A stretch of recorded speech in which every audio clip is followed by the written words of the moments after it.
The English have a scornful, insular way of calling the French light.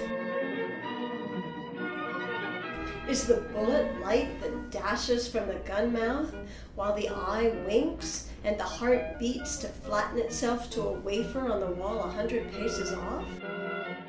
Even so direct and sternly undivertible of aim is this French people.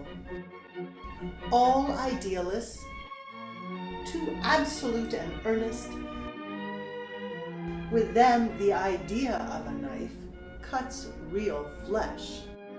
I am strong to love this noble France, this poet of the nations who dreams on forever after some ideal good, some equal poise of sex, some unvowed love inviolate, some spontaneous brotherhood, some wealth that leaves none poor and finds none tired, some freedom of the many that respects the wisdom of the few. Heroic dreams, sublime to dream so. Natural to wait.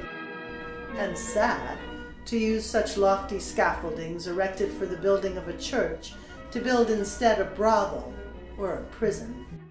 So I mused up and down the terrace streets, the glittering boulevards, past the white colonnades of fair, fantastic Paris. The city who wears trees like plumes, as if man made them, spire and tower as if they had grown by nature, tossing up her fountains in the sunshine of the squares. As if in beauty's game she tossed the dice or blew the silver down balls of her dreams. To sow futurity with seeds of thought, and count the passage of the festive hours. Here the air thronged with statues, poised upon their columns, as if to stand a moment were a feat against the blue. What breathing room for a nation that runs fast. Paris has such flowers, but England also. There was a yellow rose by the south window of the little house that Romney gathered in his hand on all my birthdays, save that last when I shook the tree too rough for roses to stay after. I must not linger here, I must on to Italy, my home.